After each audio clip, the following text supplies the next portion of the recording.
Alright, so in this one, just want to discuss, I really want to understand something here. You know, we had this for a good minute where we have this philosophy that coexists, where it started alongside the, droppage of units around the 7th anniversary. Right before 7th anniversary, you could see who has it within their kit being something like this. It's actually dropped within the Dragon Ball campaign that happened before the 7th anniversary with Kid Ku and all of them.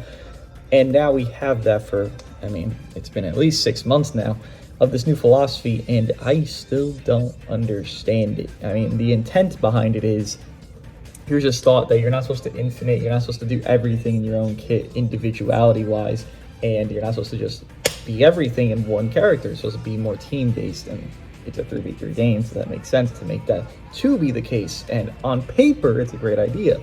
But then they just kind of segue that in such random notions of who gets it, who doesn't. I know this has been discussed before, but it really is just exemplified within every single new big release, and it just keeps happening.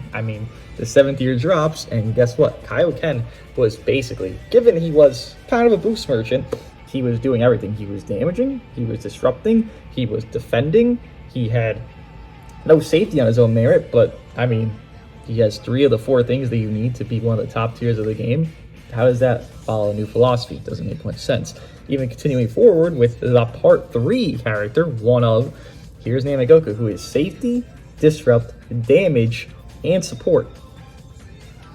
Where is the philosophy in that character? I see nothing. Matter of fact, which sounds crazy, but now it sounds not as crazy because we don't have Namagoku's age since and Frieza's age since. Frieza's only extension, combo extension, given again, this was meant to be thrown away within the philosophy of moving forward, because the whole entire premise of what the philosophy was is deterring this infinite combo thing, this infinite you can't do anything. And sure, the sub-count manipulation that you get after a certain amount of counts and you can't get ki back and whatever, that helps, but this character still simply ignored that.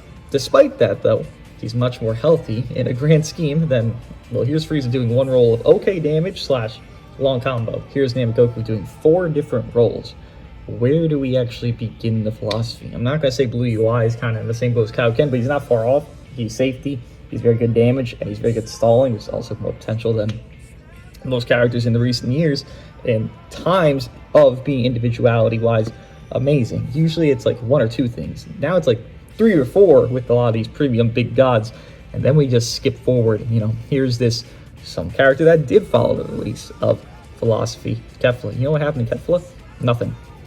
She got maybe used. Kefla's team was either with Frost and Blue UI, which was just Blue UI carrying, or Ultra Hit because he got his plat, but it wasn't a real thing. It wasn't something that people were running, because here's Frieza here's Namagoku, AoE Green, here's KO guard guy, here's a locked-in situation there, here's a literal everything character, whereas a character that does her damage, does want to damage, but only does that. She just damage guard to your team or some bullshit. Like, it does fucking nothing, clearly. It does not fucking make any impact. And guess what happened? She's one of the most forgettable LFs that dropped this year. And you can say that about a lot of LFs. The most memorable ones that we've gotten since, mind you, it has been a minute since the year happened, is since Go On Trunks is when the year started, right? That was the first LF 2025. Most of these LFs that have happened since New Philosophy have been forgettable, forgotten. Metal Cooler, he's only remembered because he's dog shit. Evo Vegeta, only remembered because he's dog shit. Kefla, aged out, and people don't remember her. People don't remember this guy's even an LF because his animations don't even make sense to be enough, as well as he's not even that great. But yeah, you look back, and I'm looking here, and I'm thinking, I remember Red MZ, bit overhated, but, pretty good. IT Goku, Green Card Merchant, better for worse. At least I remember he exists. Super Saiyan Vegeta, Daima Forku, Daima, TKP, remembered for shit, by the way, New Philosophy. So I just don't understand how they balance this out. Because here's Kaioken, who's Demon God, Jesus Christ, essentially, being made. As well as, within 2 months prior, here's DKP being what he is. Here's Kefla being what she is. Here's, moving forward here, Metal Cooler. Do I even have to talk about this fucking atrocity to fucking mankind? This is the most dog shit thing I've seen in my entire goddamn life. This game's been out for 7 years, and somehow this is one of the worst that's dropped. Like, it's so easy to make Cooler be broken as hell by giving him extra stats and extra inflation, but that's the whole point. Why make him have these multiple lives? We're not giving any Zamasu this infinite health thing because he's a physical fucking immortal.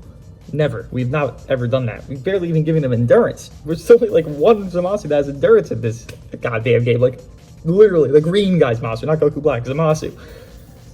So we never gave him anything that was crazy safety because they clearly know it's going to be overwhelming and just too rusted for this game. But Metal Cooler gets extra lives. We couldn't just, I don't know, as time progresses, he gets more durable. Maybe he has a revival, sure, and then that second revival, he's like the crazy god that he is. He goes the giant, whatever the hell. Something different. Making him where he has multiple lives is the worst decision they ever could have made, because again, he's either the best unit in the game for like a year straight, like an FSK type shit, or he's just some dog piss fucking lackey that does nothing. And again, I just wonder what the fuck's the philosophy even meant to be about, because right after Metal Cooler, you see right there, UV4 exists, and UV4, just like Namek Goku, is doing everything. Amazing damage. He's not supporting, given. He's doing infinite combo. He literally ignores, again, the whole point where it just confuses everything is you say Super Saiyan 3 Goku. They literally just basically say his name without saying his name. Super Saiyan 3 Goku, UMV, whatever, TVB. At that time, infinites are bad. We don't want you to do infinites anymore.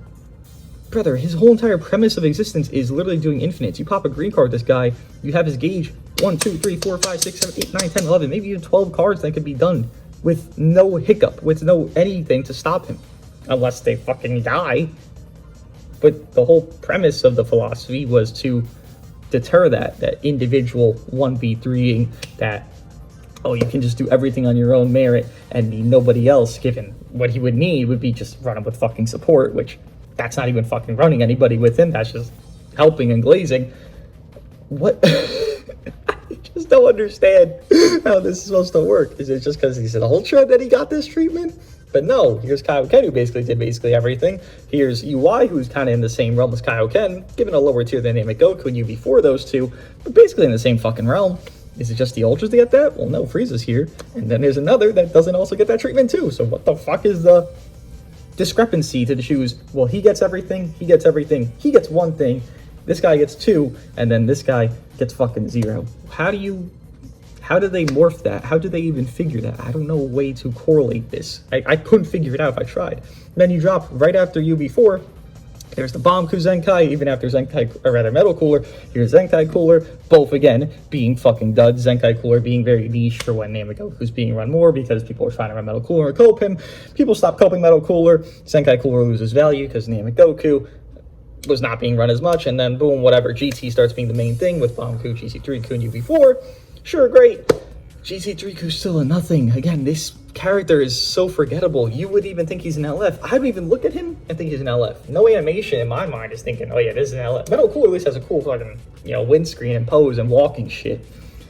He's an LF, right? Great, awesome. He has a lot of lives, so he's unique to be an LF enough. Do you think I look at this little fuck and think anything, whoa, that's the fucking stellar guy here? No, what does he do? He supports and then he does damage and then he gets sniped out by shitty units that get 10% guard and fucking less than 30% damage inflicted. Because that's what he was. He literally was a Zenkai Cooler victim. When everyone was saying Zenkai Cooler was dog shit, this guy was 3-carding. or dying at 3 cards from Zenkai Cooler. And sure, he can get better within his gauge and stuff. I'm not calling him bad. Again, he's actually what they're intended to do. He is that. Kefla and him are prime examples of new philosophy. Shit, Metal Cooler is even that. But when, again, the discrepancy that makes no sense here is they say we got new philosophy, then we make boom, boom, boom, new philosophy. They do 1 or 2 roles, one being like their primary, the other's kind of secondary. And then they drop someone like this that does every role, basically. Every role that matters in the game, because you don't need to fucking support to win. It's better, it's just you don't need to. And how do you... how does that make sense to any level of balance? Like, I get you have to make the Ultra better than the LF to make it more desirable. But making the Ultra do double the roles of the LF, what does that do for anybody? And, mind you, he doesn't support you before, but up 10 card cost to the entire team when they're fucking hitting them. Pretty fucking impactful stuff there. It's very good disrupt. It's one of the best disrupts we still have in the game right now, despite him being a couple months old, 3 months old. And then we move on where this guy, again, I think he ruins team building. I think Legends loves to do this, where they just have something okay, not great, but okay enough, then they just start ruining bullshit. Funny enough, he ruins team building, but he's not even being run on teams right now. That's how bad it is. That's how this game is right now. I hate this kind of character where they're just in everything. They help too much. Like, it becomes a point where you are forced to run him instead of just, I'm running him for levity of like, I'm trying to run this old character and see what I could do with a little bit of glaze. And there's Android 13 with safety and glazing. Sure, no, that's fun. But then it gets to a point where if you don't run him, then you auto lose because people are running them with the best units in the game. And this is that type of motherfucker that makes that shit happen. And this is where leader slot is just the worst thing to exist. Yet again, something that they could have incorporated new philosophy with. Maybe make some leader slot, adjustments where in leader slot, you get this, then the other. Without it, this character loses this, then the other. Because it incentivizes, especially for ultras, incentivizes a genuine team roster instead of a gimmick shit where it's just leader slot, boom, new unit, here we are. Because that's what people are doing right now. They're literally just putting Namegoku, SG, and fucking Gohan. Namegoku's on the leader slot, right? Or it's fucking whoever's on the leader slot. But the point is, you're allowed to do that for free with no negative. There should be incentive to and incentive not to be able to do these things. They do not. Android 13 is a pure culprit of this because he ruins every aspect of team building, because all you would do is run him with Namiko, run him with Frieza, run him with UB4. You wouldn't even run him on his own fucking team for like a month straight. And guess what? That's most likely not a positive to everything going forward. And even more so than that, let's talk about how ultras sometimes are getting everything kits. Again, they have to be the best of the best. Sure, why not? Here's Red MZ getting the stat inflation plat, which is whatever. I'm actually not even that mad about it, considering everything that's moved on since then. It's just, it definitely was not intended to make him as good as he is. He became good by accident. You look at Evo's plat, look at Kid Ku's plat. Red MZ was just overinflated and they just over-adjusted the numbers. But then CMZ drops. And again, we go back to the Frieza thing, and maybe it's just a fucking PO thing, I guess, looking at it now. But Frieza and CMZ have like 1 to 2 things of their kit that's like their mainstay and meant to do. UB4 is 3 to 4, and Namegoku. If not, Namegoku has the most, maybe being 5 things realistically, because the lock-in is fucking crazy, and he does disrupt as well.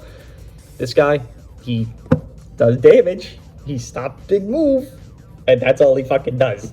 But here is the other fucking 2 ultras that are having triple the amount of fucking rolls, double the amount of fucking rolls. And again, I keep asking the same question. Where is the philosophy? What is the philosophy? I know what it is on paper, but when I see application of philosophy, I get confused. Because sure, he's one of the best in the game. Sure, he's an ultra, he's meant to be that. But why is he doing so much less than this guy that just dropped a few months ago that's better individually, or this other guy that dropped a couple months ago that's still better individually than him? Why is that the case?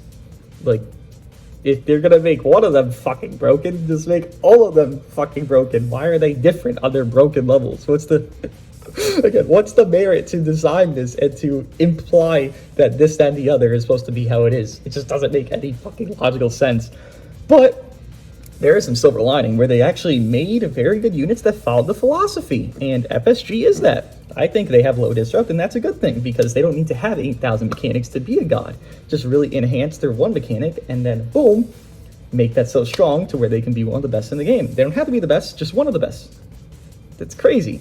And they did that. They are that. They're top 3 right now.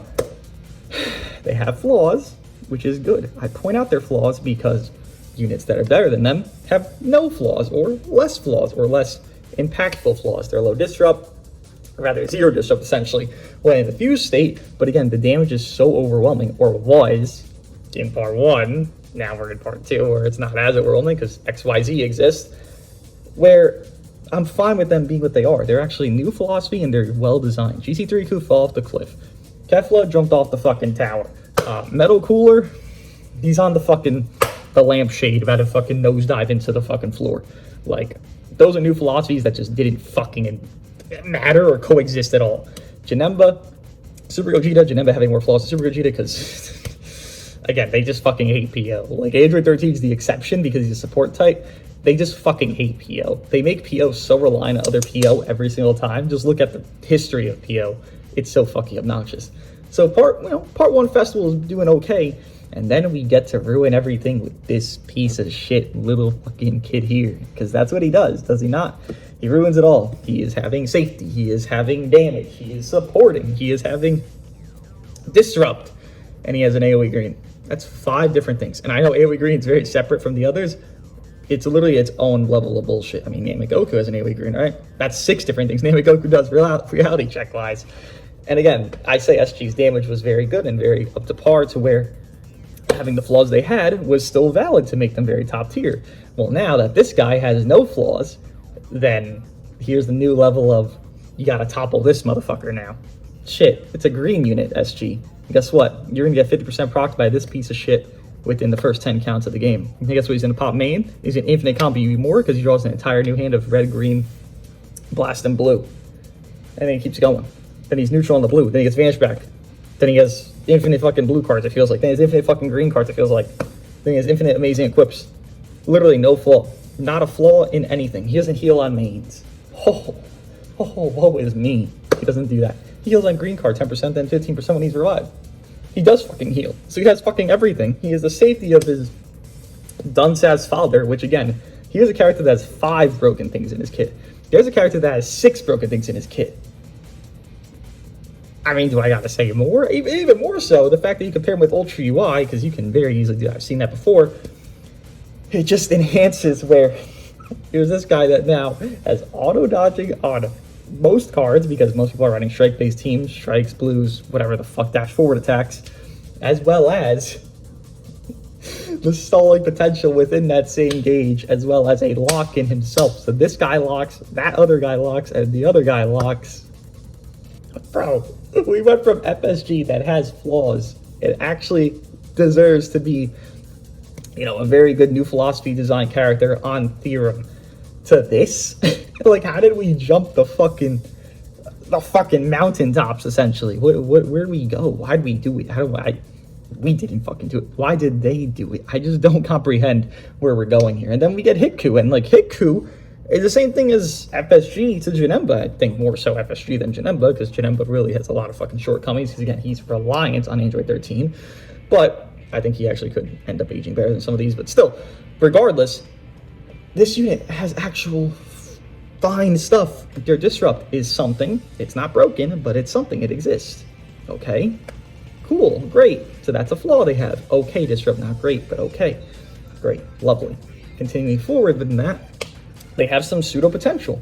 But then Gohan ruins it. Gohan literally lowers his own subcam when run with Sunfamer hybrids by 5. So every time you're going to snipe out with hit and do this thing against FSG or whoever the fuck, type neutral even, or even God Goku, because you have the subcam nips and everything like that within the green cards, you can't. They're meant to blue card bomb people. Well, how can they blue card bomb when blue, yellow had the most broken things in their kits 24/7, as well as the subcam manipulation to make them irrelevant? They literally could be, if they were any other element, they could be so much better. They would probably be top 3, realistically speaking. They literally, I keep saying literally, they intentionally make this character subpar on their color choices to amplify a character that's already going to be the best. It just doesn't make any sense what they're doing, man. They claim new philosophy, but I look at this character list from the new philosophies, essentially all right here in front of me. It's so inconsistent. I don't understand what it's meant to do. I don't understand what kind of wording this is. I think it's just meant to be like, give people a ray of hope, a ray of light, you know what I mean? Like, oh, this is what's going to be starting, so don't worry about this stuff in the past. It's all over now. I've been infinite by UV4. I've been infinite by Frieza. I've been one combo murdered and insta fucking dead by Gohans. I've had Metal Cooler do nothing and fucking coexist as a fucking death fodder. I've had Kefla just not be used after a month. I've had GT3Ku not be used after 2 weeks. The fuck is this? What does it actually do? What is the intent of it? I couldn't tell you. After playing through it for 6 months straight, I couldn't tell you at all the intent of the philosophy. There's nothing to it. It literally is the same thing as we've had. It's just on a silver fucking platter of the pile of dog shit right underneath it. Because I couldn't tell you what the fuck it's intended for. I couldn't tell you what the fuck it's meant for. I couldn't tell you who it's benefiting, because it's not benefiting me. It's not benefiting you, I'm sure. And right now, the game is run by units that have the most infinite stuff and the most stuff in their kits. Of Gohan, everything kit. And Goku, everything kit. And then the third is just someone that has like 3 or 4 things instead of UI or FSG. And that's all the game is right now. It's garbage. This new philosophy is nothing. It's air. It's a lie. Well, now I just think of the philosophy. I'll see you guys in the next one.